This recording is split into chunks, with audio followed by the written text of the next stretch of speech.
Oh my God! Sure. You guys realize what time it is? You guys know we're live. I don't know if you know that. We are live at the moment. What is up, everybody? Welcome to the pregame show. Presented by Fubo TV, the company that allows you to give a middle finger to Comcast and says, "Get out of Denver," just like the Miami Heat. Get out of Denver. So you can tell Comcast the same thing with Fubo TV. Guys, is tonight the night where the Denver Nuggets earn their first ever NBA championship? Never been closer, and I just gotta say, man, it sure to me feels like it. To help me pregame all of that, I brought in Brendan Vogt. Thanks for bringing me in. Yeah, change it up this time. Just change it up. I feel the same way. I felt the same way when I woke up this morning, felt it walking into this bar. I feel it at the start of this show. Does that make two of you, D-Line? I don't know what's happening.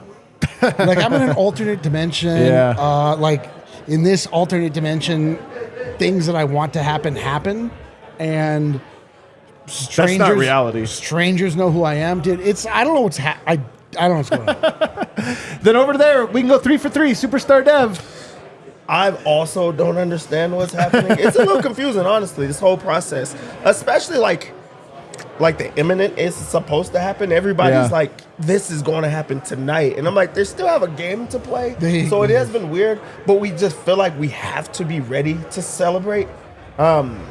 Today's been a weird one. I know, it has. It really has. And this whole playoffs has been games where, like, you think about the Lakers series, they're up 3-0. We celebrate big because it was over, even though it wasn't actually over. But it was over. But it was over. But you didn't want to say that and jinx it. And it feels very much the same. But that's been the story of this Nuggets. Thankfully for us, loyal fans, the Nuggets have been ready, man. They've just been ready every chance they have gotten, especially at home. But to close it out, they're just ready for it. And I fully expect that to be the case tonight. But first, let's, of course, we have a great show for you. We're going to write our own fan fiction. You know, truth is actually better than fiction. We're going to write our own, and I'll bet you the Nuggets surpass it, find some ways to, like, just make it even more interesting. I brought a thesaurus. Really? No. We're also going to talk about Finals MVP.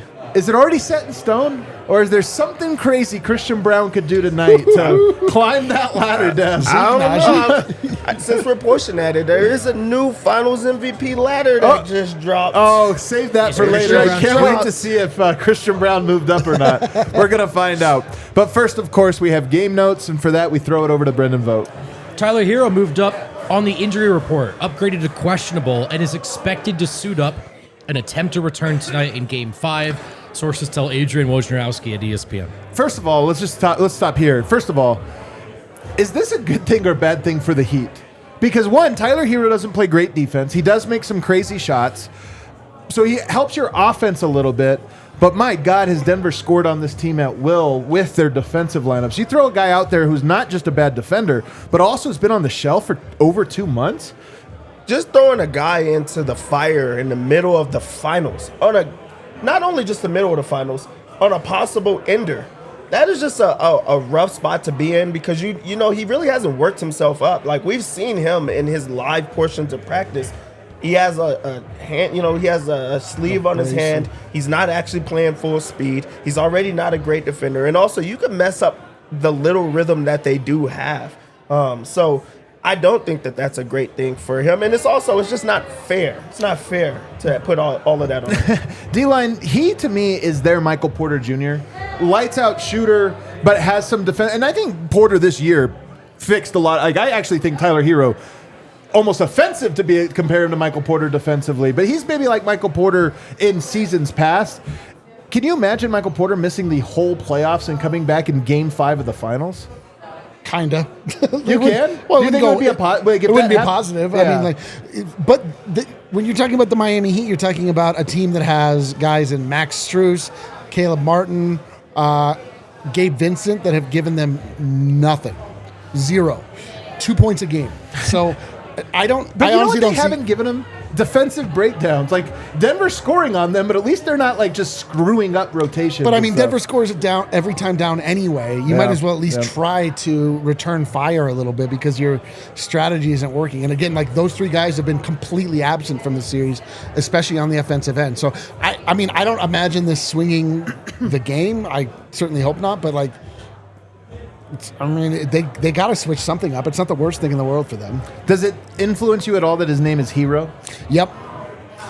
Yep, like a sub sandwich. Oh, that's okay. A different type of hero. Okay, I wasn't perfectly sure there.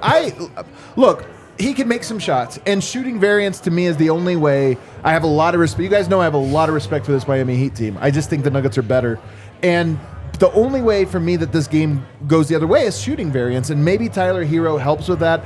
I just think throughout the course of a playoffs, the teams that survive become so refined. And like the Nuggets defense right now is so on point, way more locked in than it has been at any point because they've had to be so many games in a row. And I just think that to throw a guy from the shelf and expect him to be at the level defensively of even a Duncan Robinson or any of those guys is like, come on, man. It's just almost impossible to do. That's my take. I think it helps Denver for all the reasons you said. And then also, I mean, is he going to hit the shots? He's coming back from a lengthy absence with a fractured shooting hand, no? Right. I mean, it's not like he's ready to go. They're trying. They're trying to get him in there, trying to change this matchup. So what are the chances he doesn't even play? Significant, High. actually. Because he's actually only available. I don't even know if they'll roll him out. Well, he is attempting a return. But between now, despite us being live somehow, between now and tip-off, he has to not re-aggravate or worsen that injury. So there's a shoot-around routine to come, all that stuff. Yeah. I think he plays, even if it's just like for a spurt of energy or just some type of newfound sense of hope. They want to put him in. They wouldn't have said that he's playing if he just was not playing at all. So I do think that he gives it a go. One more note for you guys here. Nuggets legend and friend of the studio, David Thompson, is going to take the first shot tonight ahead of Nuggets Heat Game 5. I love that one, man. I do too. I hope he makes it, though. Well, I will say that every Nuggets legend that stepped up has hit it. No, really? Not That Alex I've English. noticed.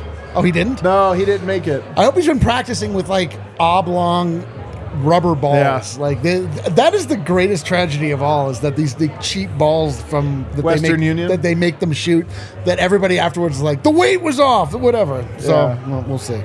Let him shoot a basketball, then kick the other one into the crowd. There was practice yesterday as well. Is there any big takeaways you have? We didn't talk about this because obviously we had Zach Lowe on the show yesterday. It was a fantastic interview. Great interview. But was there anything that stood out to you at the media availability or any of the practice or anything? Two things stood out to me right away. There was a lot of talk about Jamal Murray's visualization technique, his mental approach, the quotes in his locker, and I'll keep it a buck with you guys. Quietly, internally, I've chuckled at some of that stuff. How much does that really factor in? Let's go, crowd. I think crowd as you're giving a DNVR chant, baby. I think as you're looking at a player with the biggest points per game increase in history from their regular season career to the postseason career, you start looking for explanations, and this actually is one. Murray is just built for these moments.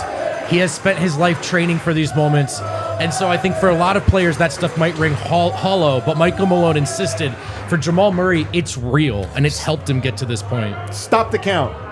To me, this is a stop the count debate. There is no more is this stuff, Sure. just a story. We all like to tell a story. Like, I don't know if the hot cups of tea or the push-ups in the snow, I don't know the silliness of that. All I know is the result is that Jamal Murray really is that guy as much as any player in the NBA. And it's been fun listening to everybody kind of concede that one. I will say I would call the Nuggets' mood relaxed and confident. Yeah. Focused. It wasn't the kind of relax. It was just even Michael Malone in his presser. For the most part, he has been so confident. That's been one of the storylines that we've discussed in this playoff is like, wow, this guy is not willing to put himself out there. I thought at the presser yesterday, he just exuded we feel like we know what we need to do to win, and we're confident we're going to do those things in the game. And just that confidence, man, it's just, again, I've been around Malone enough to know, like, to recognize it when I see it, and it's obvious, I think. That's coming from the coach, but I think the biggest part of the presser for me was Jokic himself said how focused, the team is right now. And this is a guy that has joked the entire career about, like, guys not being ready or, the team not playing, the right way or blah, blah, blah. But right now he's like, no, on an off day, we are also taking it serious. We are ready for this moment. And I think that goes longer for me. I love it. A couple of housekeeping notes real quick, guys. We're obviously pre-recording this one today because some of us are going to be at the game tonight, at least for a portion. But we are going to still have the watch along, and it's still going to have a panel of people on it. It might be a little bit different than before where there's rotating cast of guests. I will be back at the very least for the second half. I might be back actually after the first quarter because I think I'm only going to go for the lead up and the intro and all of that stuff. But we will be having, Eric's going to be here and we're going to have different people on. And then for the post-game show, usually we try to go live roughly 10 minutes after. We know you guys want to see the ceremony. We want to see the ceremony. Should they win, I should say. If they lose, we're going to Losers Lounge immediately after. The ceremonial Losers Lounge? Yeah, ceremonial Losers Lounge. But should the Nuggets win tonight and win their first ever championship, we know you guys are going to want to watch the ceremony and catch all of that. We'll go live after those things. So it's probably going to be 30, 45 minutes after the final buzzer sounds. But we're going to have a full post-game show either way. And honestly, if it's a win, it's probably going to be a 2-hour post-game show. So it's going to be an absolute banger. Super chats. A lot of super chats. We're going to be having a lot of fun with it. So don't. But also, for the watch along, will extend into the ceremony. So I'll be sitting right here watching the ceremony and kind of talking through it with you guys. So that'll be a thing that if you usually tune in for the post game show, just tune in for the watch along because it'll still be live and we'll be talking about our favorite moments and pointing things out. And it's just going to be great. We'll also have reaction shots of the bar going all night long. It's going to be unbelievable. You're not going to want to miss out. Speaking of which, guys, this might be the last game of the Nugget season. And as such, I think it'd be fun to say what we think. We'll do a little fan fiction here.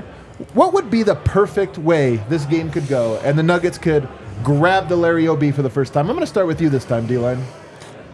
Oh, my God. All right, so Jokic masterclass. It's just a Murray-Jokic masterclass. It's a laugher at the end. It's a party. The party starts 10 minutes before it actually is decided officially. There's time to get Ish Smith on the floor at the garbage time in the championship. I mean, as much as I love the exhilaration of sports and the unknown outcome, a cakewalk would be delicious tonight. A cakewalk would be. So you're going cakewalk. I would love a cakewalk. You're going for an all the Nuggets are good cakewalk. Delicious. All right, I love it. A delicious cakewalk. Dev? Mine would be a complete masterclass by only Jokic. Only Jokic. Everyone else sucks. I don't know. I don't want them to suck. I just want them to just be so much in the shadows that that's all anybody can discuss and think about. And that's when he gets into the discussion of is this the best center of all time? Those type of things. I want him to just in the finals. I want him to have a 40, 20, 10 type of game just to close him out. I do think it has to be a triple-double just because that is how he's going about his whole career. That's what he's known for, with a couple of insane passes. That would be mine. Yeah. All right. Oh my gosh, I think I know where it's going to go. We already know where this goes. We're waiting for one guy, and everyone's contributed to this run. Most of the fellas have contributed to this finals in a big, substantial, positive way. There's one fella who probably wishes he walked away from this knowing he contributed more. It's Michael Porter Jr. And so there are a million ways this team can win. And as much as I love the Porter story, this stuff starts with Malone and Murray and Jokic. There's no doubt. A 30-piece from Porter, 4 or 5 threes. I think we'd all love to see it. And I think he deserves it. And I think it would just be a nice sort of full circle moment. Doesn't have to come at the expense of Jokic or Murray. All the Nuggets are good. But we're waiting for one guy to have his moment in the finals. And I think it'd be really cool if Porter gets it at home in Game 5. I actually very much agree. I would love for the discourse to go into the offseason on the up and up when it comes to Michael Porter Jr. He deserves, and have people not have any kind of bitter taste in their minds and mouths going into what should be a purely pleasurable offseason. So I'm with it. That would be great. I think you guys might all be correct. How wild is this? Because I really thought he was going the other way. You guys are all wrong. That's right. Tyler Hero. I think you guys are all correct because the first part is you go close or not close. Well, there's no wrong. If they win, I don't care. We'll sweat it out. Whatever it is, it's going to be great so long as they win. But I do think one of the storylines of this postseason has been people going wow, this team is better than we thought. And is there a dynasty brewing, this or that? And I just feel an exclamation point on the end of that with a dominant Game 5 where it's just wow, they really they were just miles better than the Heat and everybody else, to me would carry what you're saying, this like almost fear factor into next year that was, remember how much they smacked everyone? Every closeout game was definitive and all of those things, to me would be great. But how do you get there? Well, you get there with a Jokic masterclass, so I agree with you. Jokic with a triple-double, and by the way, 14 assists just to round out that triple-double average. 30 points, 14 assists to me is like, just get that done so we can have the 30-point triple-double, round, easy, digestible number. But if he has 14 assists, you know what else happened? Michael Porter probably made a lot of threes. Because to me, when do the Nuggets blow teams out? When Michael Porter makes his shots. They win without him sometimes. Sometimes they need him to win, sometimes they don't. But when he has a good game, typically it's a blowout because his threes are haymakers. And tonight, Jokic getting a bunch of assists. All the Nuggets are good, but Michael Porter being the one that stands out as that guy was just on fire from three. 7 of 8 from three. They couldn't miss. Was it? I just felt my first twinge of nervousness, by the way. Was it game 3 or game 5? I can't remember, of the Wolves series, and Porter goes off. And the conversation online is, hang on, this is their third option? Right. What are you supposed to do? I want to get back in that mindset, as D-Line said, heading into what should be a vibey offseason. So to me, that's my personal fan fiction. All right, guys, I don't know if you've been on DraftKings Sportsbook lately. What? Jokic is minus 5,000 to win Finals MVP. Let me get in on that. Somebody bet 5,000 to win $1? No, to win $100. Right? But close enough. Either way, $500 to win $1. So here's the thing. That's a heavy favorite. Let's not kid ourselves. Yeah. The numbers bear it out. But I was listening to the podcast takeaways from other people on Game 4 and really stood out, appropriately so, that the Nuggets won that game by surviving the non-Jokic minutes, in large part because of Jamal Murray's brilliance during that stretch, that key stretch in the fourth quarter of Game 4. And I think everybody has an appreciation for what Murray's done. Is there a world, I'll start with you, Vogt, is there a world in which Murray plays so well tonight that guys start feeling it? There's only a panel of like 11 judges for Finals MVP. Is there any world where he plays so well that the emotion kind of like sweeps up and it becomes a discussion? It feels like there is a world. It does feel like there's a world. And Murray, correct me if I'm wrong, leads all players in the Finals in assists, right? I'm sure he does. Or he does? I think he does. I think Jokic does. Is it still I'm Jokic? pretty sure Jokic Is it does. still Jokic? I digress. Murray's up there. So if there's another, let's say, 23-point performance from Jokic, and Yeah, it's Jokic. it is Jokic. Trey Young technically, but he only played 6 games. Well, I don't know where I got that stat. I'm lying. It's probably the Finals. It's, well, it was meant Finals. Did I say playoffs? Oh, you said playoffs. Yeah, Finals. I meant the Finals. Okay, there you go. So let's say Jokic does another 23-point, 24-point kind of game. Great defense. Fingerprints are all over it, but he's not the story. Murray goes for a 40-piece. It's at home. He's pumping guys up in the crowd. He's high-fiving guys and ladies in the crowd. He's tapping into that insane level he gets to. I think there's a world in which the stats are comparable and the emotion of it could sweep up some voters. I do. It would have to be. He would have to probably hit a game-winning shot or something. A game winner. Oh, so it'd have something that's like so fresh in their mind, so impactful. I mean, Jokic is so far in the lead right now. It's like not. It's hard to imagine, even with like a big performance from Murray. There has to be a swell of emotion that would turn it the other direction. I have a very hard time imagining it, but like game-winning shot, or he scores in the last 5 or whatever, he snatches victory from the jaws of defeat, that kind of thing. Like that's really the only path I think he would have. I mean, if you just go off of every American sport, the best player on the team that wins it is going to win it every single time. Yeah. Football, the quarterback gets it every single time. I think it's the same thing. Jokic has played so well. He's Steph been Curry, so dominant. Steph that Curry it does didn't get not him. matter. Andre Iguodala. And Steph Curry's the perfect comp here because, in my opinion, I remember watching the series that first year and being like, Steph is by far the most important and most impactful player. And then the Iguodala thing almost became begrudging because his numbers weren't quite as high from the scoring, this or that. And I was like, guys, what are you doing here? It's clearly him. Yeah. But it happened. They're not going to let that happen again. But, I mean, that's one time. But also, NBA TV came out with their MVP ladder. Oh, man, let's hear The it. first time, they got it already wrong. They had Christian the first Brown time. in it at number 5. That one was crazy to me. That was That was crazy. actually crazy. That's actually the single craziest thing of this playoff. Yeah, but that also was after 2 games. Well, that's- Jokic's been so dominant that he's already up there. I think it's set in stone. But listen to who they have around him. At number 5, Jimmy Butler. Wow. At number 4, Bruce Brown. At number 3. Do you think they screwed up Christian Brown and Bruce Brown the last time and they were just like, oh, crap. At number Combine 3, their stats. Jamal Murray. Number 3 is 3. Jamal Murray? So who was 2? Is it Aaron Gordon? Bam Adebayo? Aaron Gordon, Aaron number Gordon? 2. Number 2. That's crazy. Bro, what is... you're right. Yoke's winning it no matter what happens. No matter what. But that's actually... It makes me mad in a weird way. I love AG. He had a great game 4, but come on. He man. went from 6th to 2nd. The recency bias in these MVP ladders is I mean, pretty... that's like literally what it is. Though. Yeah, It's just yeah. like But- it is a recency But does bias. that mean that Game 5's recency bias could... I don't think That's what I I'm don't think saying. the There's vote- your argument. I mean that the finals or the MVP ladder had Jokic That's winning the MVP. Right, that's true. That is an incredible change, though, Dev. Good find. Like all the way up to 2. Huh? Was he on the list? No. Wow. And all the way from not ranked to 2. Yeah, we don't even know if he was 6th. Yeah, we We don't don't even know. He was off of the graphic. What about this one? Would it bother you at all if it was anybody but Jokic? Nuggets win the title. If I'm cool with Murray. If it was Jamal, I would not be upset because Yeah. Jokic would not care. He Right. would just really accept it. I think he would actually, like, in a way, be like, oh, I'm fine with that. You know, like, might like Jamal's played so well. That's the reason that we got this championship.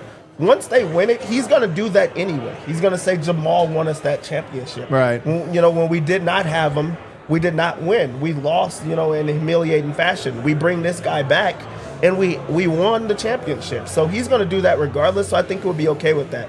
But selfish Dev does not want him to. Hold on, to you be just mean stolen. Dev. No, he's not selfish. He's not selfish. I don't want him to get the MVP stolen from him from the regular season, and on top of that, the finals MVP. I could not accept that. I could not hold that. So that's not what I would go with. There's a reason for and against being upset. The reason you could be upset is the guys like Nick Wright, if Yoke's not finals MVP, Yeah. are going to use this to make the most obnoxious arguments against He wouldn't them. even win the finals MVP. And if you ask me, right, well, whatever. That's the reason against. The reason the other way is he's going to do that no matter what, you guys. True. We are 1 win away from the Nuggets winning with Jokic averaging a 30-point triple-double in the playoffs. Look. And yet he still is coming up with these weird arguments He'll to be go like- against it. The thing about it is you're never going to win over everybody, and he's just an example of a guy who's going to keep getting checks by being the anti-Jokic guy and riling people up. So I would say I care because I just love Jokic. You know, I love Murray too, but I want Jokic to kind of get the validation. But at the end of the day, I don't really care because it's not going to change anything. And there are cool narratives to emerge if Murray wins it about even Jokic's greatness and the way that he can, you know, allow the space for other guys to be the absolute apex best version of themselves, which I think would be cool. All right. Now it's that time. Let's open up DraftKings Sportsbook, America's top-rated sportsbook app, and let's place some bets. Dev, what do you got for us? It's time to make more money. By the way, I might make some real money tonight. I had 2 bets on the NBA championship. 2. Didn't we all? I'm Didn't going to we Mexico. all, baby. Denver comes into this one as 9-point favorites in that's a possible closeout game. That shows a team that's truly in control in ways that we have not seen before. A closeout game, that's a ton. They think like us, Miami is going to just lay down. It did move a little bit in Miami's direction for whatever it's worth. What I'll say is Miami has not shown themselves as a team that just quits or gives up. So 9 is a lot for me. I would go Miami plus 9. I think Denver does close it out. I would do a live bet here. I would wait for Denver to go on a run. It's going to go up to like 15, 16. That's when I would get in. So I would wait on that bet. The over-under is 209.5, and that's super low to me. They're not going out without a fight. Miami isn't. And Denver, they just look comfortable. They look comfortable in their offense. I think that they're both going to score. I'm going to go over 209.5. Kevin Love is only at Is this 10. our first over of the whole playoffs? Yes. Kevin Love Or is the only finals? at 10.5 points plus rebounds, and he can do that in just a couple of three-pointers. That's just too low for me, especially because he's had big rebounding games. He's He gets like 3 threes, 2 threes in games. So I just think that that's him, and Miami sadly needs him. I'm not going to get up here and change. Photoshop couldn't change me. You know what I'm saying? I'm going to go with Bam Adebayo, points plus rebounds. God damn it. It's hit every time. It's undefeated. I know what for sure bets look like. That's a for sure bet for me. He's earned my respect this series. Now let's get on to Denver's side of things. Now you guys can put on your listening ears. The first thing that stands out to me, Vogt knows, it's MPJ. His numbers are way, way, way too low. 10.5 points is wild. He can do that in a quarter. He probably is going to have a quarter, 10.5. He's shown that he can get to the rim, and he hasn't made a shot. He probably makes shots. 10.5, super easy. It's almost lockable. If my lock wasn't so good, I would go with this one. Jokic over on rebounds is an easy one. He didn't get that one last time due to foul trouble. He also was just kind of relaxing on rebounds where he wasn't close to the rim. I think that changes this time. So I think that he goes out with a banger, maybe like a 20-point rebound. A 20 rebound type game. So 12.5, that's just, he's going to clear that very easy. Jamal assists is 8.5, and they're coming naturally. He now is in his head of knowing, hey, I've been getting 10 assists a game, or they're starting to say that he's a great passer. They haven't said that in a long time. 8.5 is too low. Plus, it's plus money. That's not a fluke that he's getting 10 assists. That's part of what Denver has and they're operating as. He's not going to go away from that. That's easy. That is easy money. There might be 3 locks on this one. Wow. Jeebus. But the lockiest of locks. Aaron Gordon came alive offensively in that last game. Number 2 MVP candidate. Number 2. His points, rebounds, and assists is 23.5. That's insanely low. He's starting to score. He's starting to be aggressive the entire time. And that was what's different from this last game to the other games. He's been able to do whatever he wants. This time he just decided to just do it for the entire game. We're going to see more of that. Over 23.5 points, rebounds, and assists is Dev's lock of the game. I've got a reckless one for you guys here. I've never seen this on DraftKings before. First dunk of the game, Aaron Gordon plus 135. You don't like it? I hate those bets. Why not? You don't like those? Those are first sucker dunk? bets. You don't know who's going to win. There's a total sucker bet. That's why I said it's a reckless bet. The Bam Adebayo will win the tip-off. He does every game. You think he's going to dunk it? No, but they get first crack at the first dunk. They're not going to score a dunk on the first play. All right, we'll see. Do you like it, Dev, as a fun one? Yeah, for fun. Yeah. For fun. For fun. You know what? F it, I'm doing it. I'm going to... Whee! Is this fun? Look at us throwing money into the garbage. That's right, baby.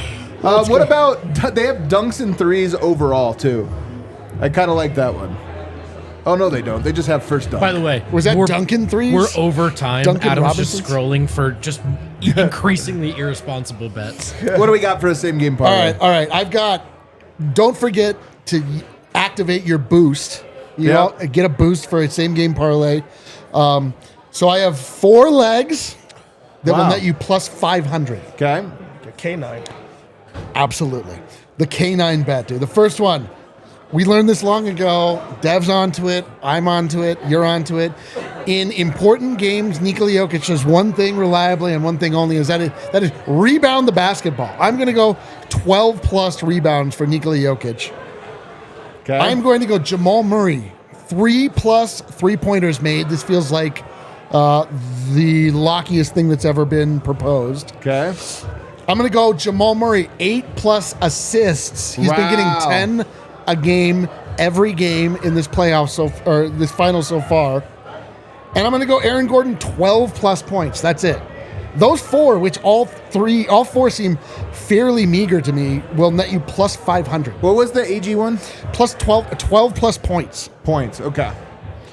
I like that. And then with the boost, what's it get up to? Plus 500. Man, I see it. I love it. I'm in on it. That would be a nice way to end all this whole thing. Oh my God, dude! Tasty little. I'm putting multiple units on it because I gotta this one's gonna potentially hold us over for some time. Everybody, this is a big one for us. I'm so excited to get to share it with all of you. No matter what happens, I'm excited we share it with all of you. We're gonna head over to the watch along right now. The bar is popping. Ball Arena's gonna be popping. We'll see you guys on the other side. Let's go.